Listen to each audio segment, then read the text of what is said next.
In order for learning English to be meaningful and memorable, language and communication needs to be developed in context, which means taking a child's interests and stage of development into account.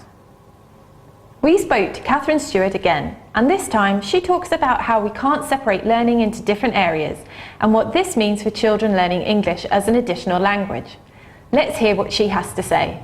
With our experience of working with very young children, we find it almost impossible to separate learning into different areas. They're learning every day in everything they do. So if they're playing with some blocks on the floor, it can be a moment to learn English as well, because it's the skill of the teacher or the adult to ask the correct questions, put the vocabulary in at that moment in time.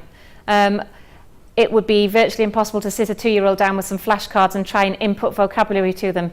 You've got to look for where their interests are, as I mentioned in an earlier question, and then go to where they're playing and try and input the vocabulary and the grammatical structures where they're playing. So the best way would be to get a programme or a curriculum whereby child development would come through the play, looking at the whole child, looking at their interests, while putting in the language at the same time.